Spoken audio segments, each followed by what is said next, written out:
Tudo bem, pessoal? Sejam bem-vindos, então, à nossa continuação dos estudos, aula 21. A gente vai falar agora dos deveres em relação à classe, né, aos colegas da classe contábil, tá? Continuando aí a nossa linha de raciocínio, já falamos do valor, das permissibilidades, das vedações e também dos deveres do Código de Ética do profissional contador.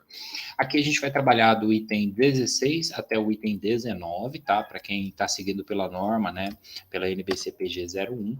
E aí, basicamente, aqui a gente vai entender as regras de respeito mútuo. O que significa isso? É o trabalho, né? O mínimo que se espera de todas as partes envolvidas, né? Os profissionais, contadores, respeitando os colegas e respeitando também a classe. Bom, no item 16 a gente vai ter assim, a conduta do contador com relação aos colegas deve ser pautada nos princípios de consideração, de respeito, de apreço, de solidariedade e também de harmonia da classe. Isso é relativamente difícil, uma vez que a gente considera, né, que cada profissional é, de certa forma, concorrente do outro.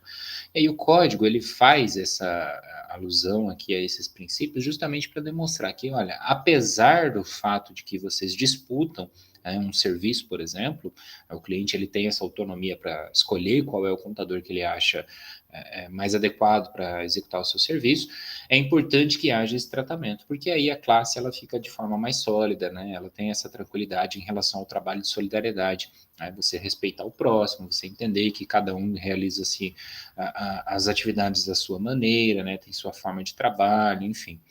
Então, esse espírito de solidariedade, mesmo na condição de empregado, no item 17 aqui, não induz nem justifica a participação ou a conivência. Né? Você aceitar um erro, você aceitar um ato que seja contrário às normas técnicas ou até mesmo, né, uma disposição legal que vai reger aí o exercício da profissão. Então, em todos os sentidos, qualquer que seja a lei. Tá? O fato de você estar contratado, de você ter essa solidariedade, né, o famoso vestir a camisa da entidade, da empresa, não significa que você vai se sujeitar. A gente já falou bastante sobre isso na unidade 2, onde nós discutimos ali, também depois sobre a unidade 3 nas normas de princípio geral, as aplicações de salvaguarda, a identificação de ameaças. Então, é tudo aquilo que a gente já havia percebido. Né?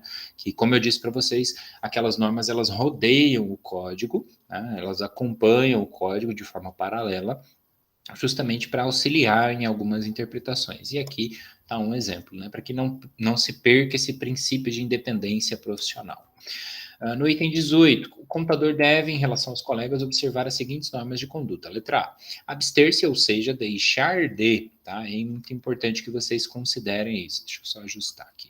Que vocês façam essa análise, que vocês consigam fazer essa observação.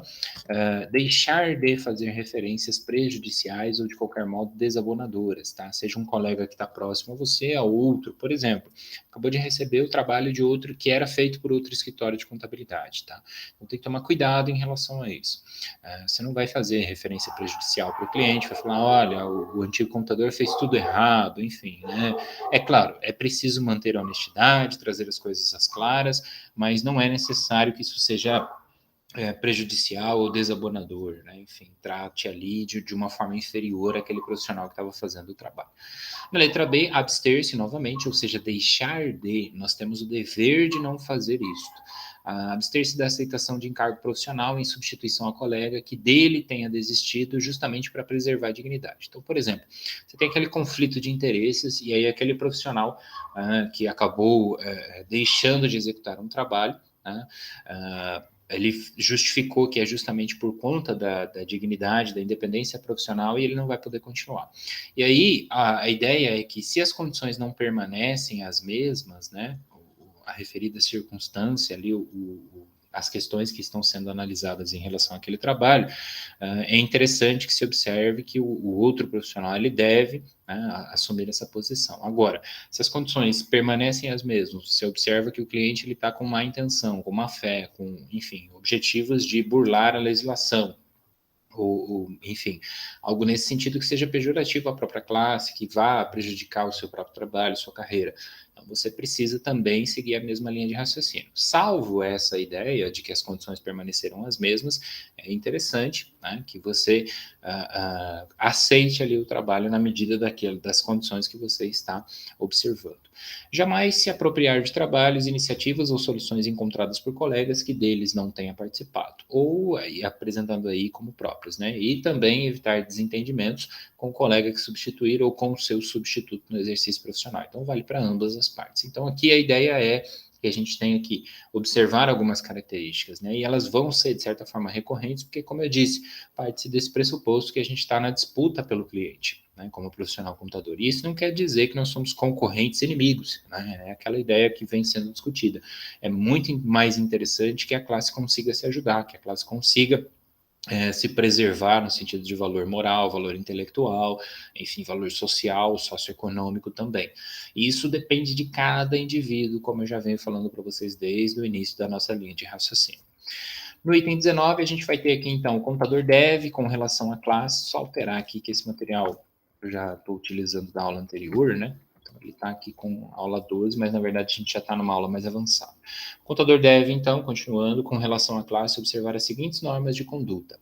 Letra A. Prestar a sua cooperação moral, intelectual e material, salvo circunstâncias que justifiquem essa recusa. Então, por exemplo, você observa que o Conselho Regional que você participa, ele não está tão atuante. É o seu dever. É o seu dever colocar o seu nome à disposição, ir lá buscar uma mudança, construir uma realidade diferente. Tá? Então, ou ainda, né, algum colega solicitou ali uma ajuda para resolver uma questão que está muito complicada, ele não está conseguindo, ou enfim, está indeciso sobre como lidar. Não há mal algum em fazer uma recomendação, em dar a sua opinião, desde que esta tenha sido solicitada. E aí essa cooperação moral, essa cooperação intelectual, essa cooperação material faz com que você tenha que se colocar à disposição da classe no sentido de todos nós caminhamos juntos, né? Representamos ali uma mesma entidade, representamos uma mesma linha de raciocínio, um mesmo conjunto de objetivos. Não necessariamente os objetivos específicos, mas todos os profissionais querem que a classe seja valorizada. E isso só acontece se todos eles tomarem esse partido, né? Respeitando ali as linhas de trabalho, respeitando as normas técnicas, enfim, a qualidade e etc. Tá? Zelar pelo cumprimento dessa norma, então todos devem ter conhecimento e além, né? O zelo justamente é o cuidado. Então, não adianta, de nada adiantaria, né, que houvesse o código e ninguém o conhecesse, ninguém o praticasse, ninguém o respeitasse. Pelo prestígio da classe, zelar também pela dignidade profissional e ainda pelo aperfeiçoamento também das suas instituições, que é o que eu comentei anteriormente.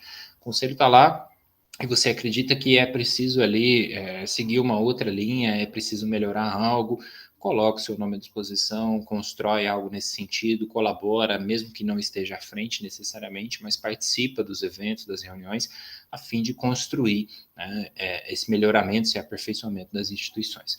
Aceitar o desempenho de cargo de dirigente nas entidades de classe, admitindo-se aí a justa recusa. Então, a gente tem o dever, em relação à classe, de aceitar este cargo, né, salvo, evidentemente, a justa recusa, que é condições, por exemplo, olha, nesse momento eu estou com uma série de outras atribuições, eu não consigo colocar o meu nome à disposição. Tudo bem, é perfeitamente compreensível, ninguém vai ser obrigado a isso. Mas é interessante que haja essa predisposição.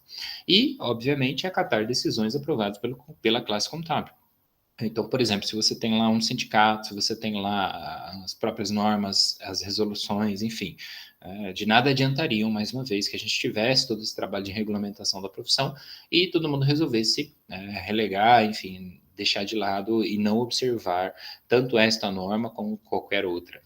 Então, é importante esse cuidado no processo. Continuando aí, não formular juízos depreciativos é uma das obrigações que nós temos, tá? Então, é importante que haja necessariamente aí esse cuidado. Então, a gente tem esse dever, né? O contador ele deve não fazer, nesse caso aqui, o que é o juízo depreciativo? É você por exemplo, está conversando com um profissional de outra área, né, e aí ele quer conhecer um pouco mais um estudante, um futuro profissional, e você chega lá e fala, olha, a minha classe é horrível, ela é desvalorizada, ela não se dá o valor, ela os colegas eles não se ajudam, enfim, né? Esse juízo, essa análise, esse julgamento depreciativo, ele não vai agregar em nada.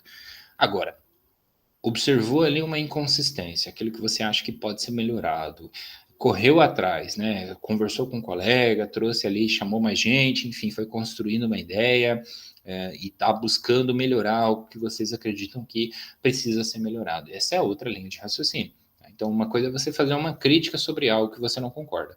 Outra é você formular simplesmente um juízo depreciativo, que é dizer que aquilo é ruim por qualquer razão que seja, e não fazer nada em relação a isso. Então, o código ele separa essas duas coisas justamente usando essa expressão. Né? Ele faz com que haja essa regulamentação. Informar os órgãos competentes, nós temos o dever também sobre irregularidades que estejam ou que tenham acontecido, né, comprovadamente ocorridas, na administração da entidade da classe contábil também. Então, além de tudo isso, a prestação de contas dos conselhos, né, quem faz essa análise, quem tem que fazer essa observação, quem tem que fazer esse acompanhamento é o próprio profissional. Jamais se utilizar de posição ocupada em entidades de classe para benefício próprio ou também para proveito pessoal, né?